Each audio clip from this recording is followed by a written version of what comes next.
So today I'll be speaking about Anatoly Rybakov's novel, Children of the Arbat.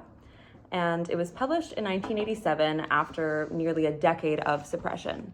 And so when it finally did come out, it instantaneously became one of the defining cultural texts of the late Soviet period. So it was first serialized in the journal Druzhba Narodov before getting published in book form. And by the end of 1987, it sold 2.4 million copies of the full book within the USSR alone. Now, much of the novel's notoriety has been attributed to its subject matter, and that is its unflinching portrayal of Stalin's terror and also its challenge to the legacy of the Great Patriotic War. In my view, the reception of Children of the Arbat as primarily a political event has led many to overlook the literary techniques that made it so widely accessible in the first place.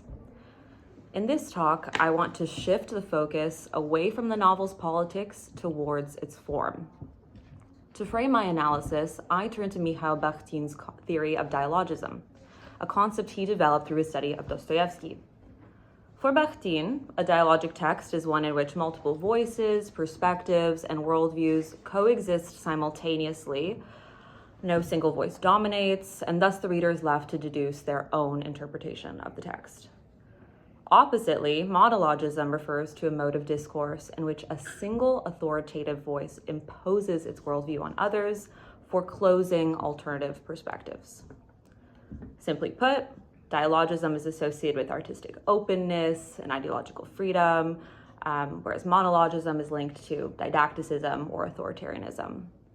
However, as I argue in this paper, monologism can also be used strategically, especially in politically repressive contexts, to communicate a coherent moral stance in an accessible, emotionally resonant way. This is precisely the case in Children of the Arbat, where Rybakov uses monologism not to suppress thought, but to stage a clear, legible confrontation with the Stalinist past from within a recognizable framework. Now, this framework I speak of is none other than socialist realism. Socialist realism was officially adopted as a state-mandated literary method in 1934 at the very first Congress of Soviet Writers. Its purpose was to promote the goals of communism by depicting reality not as it was, but as it ought to be, infused with ideological clarity and revolutionary optimism. Its primary function was to educate and inspire readers by modeling the development of an ideal Soviet subject. As Katerina Clark describes in her monograph, The Soviet Novel, the socialist realist masterplot can be understood as a politicized Bildungsroman, a coming-of-age story in which the protagonist must overcome their spontaneity, meaning their impulsiveness, their individualism, on the path towards attaining full political consciousness. She points out that the comparison with the classical Bildungsroman only goes so far, since the hero's development is neither individual nor self-valuable. And that's a direct quote. In other words, so rather than charting an idiosyncratic or psychologically complex personal development, the socialist realist protagonist follows a prescribed arc towards ideological correctness. Now, Rybakov was very much a product of this literary school. Before Children of the Arbat, he was known as a best-selling writer of children's adventure novels, which featured brave, morally upright characters whose loyalty to socialist ideals would deepen as the plots unfolded. In Children of the Arbat, Rybakov draws on this familiar narrative structure, but reorients it towards a more critical purpose. His protagonist, Sasha, retains the mold of the ideal Soviet youth, meaning he never wavers in his belief in socialism itself. So what he comes to question is not the ideology, but the betrayal of that ideology by Stalin's leadership, which undermined socialism's original moral promise. This mode of questioning is clearly articulated in the following scene, during which Sasha reflects on his troubles while in exile. The narrator describes his thoughts in this quote. He used to believe that you had to have strong hands and an inflexible will, otherwise you'd perish. Now he understood. You'd perish in any event because your will would inevitably clash with a more inflexible one, and your hands would wrestle with those that were even stronger than yours because they held authority. Only at this price could one preserve oneself physically. Was such a life worth living? I find this monologue striking for its clarity and its directness. Sasha's language is stripped of all ambiguity.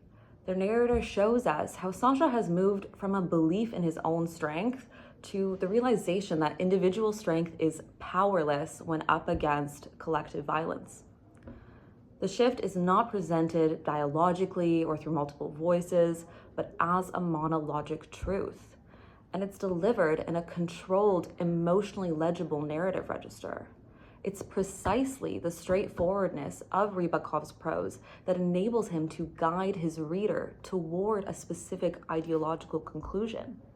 That Stalinism has made meaningful life with dignity, agency, integrity, impossible. At the same time, Sasha's question at the end, was such a life worth living, invites not passive absorption, but active reader reflection. It is a monologue that functions dialogically on the level of reception. It pulls readers into a shared moral confrontation, especially through its second-person address. This is the key to Rybakov's technique. Rather than offering abstract critiques or pluralist debate, he presents one individual's epiphany as an indisputable truth, a feeling of complete and utter powerlessness which many Soviet readers could relate to. By embedding this disillusionment within the consciousness of a sympathetic, ideologically sincere protagonist, Rybakov makes his anti-Stalinist message both accessible and resonant. Critics might dismiss it as on the nose, but there's no doubt that readers experienced it as necessary and truthful. I'll wrap up this talk by sharing some excerpts taken from letters written by fans mailed to Rybakov's home. One reader describes how Children of the Arbat struck their soul and left them shocked for days. Another framed it as a corrective to state propaganda, saying how, against the backdrop of an ocean of literary lies, Children of the Arbat makes a stunning impression, and celebrated Rybakov as an artist who has dared to write the truth about Stalin. The novel's portrayal of history felt so authentic that one reader remarked, "Stalin's thoughts are composed by Rybakov, but you believe them because they are proved by Stalin's actions." These responses reflect not only the emotional force of the novel, but how well its pro-Soviet, anti-Stalinist message was received. Rybakov's controlled, unified narrative served a vital purpose.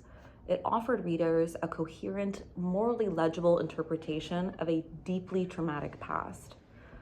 Moreover, the act of reading this novel became a collective experience. People stood in line for a copy, read it out loud to one another, and recognized themselves in its pages. In a society where criticism of Stalin had been silenced, Children of the Arbat did what Soviet literature was always expected to do. It spoke in a clear voice, and the public listened. Thank you.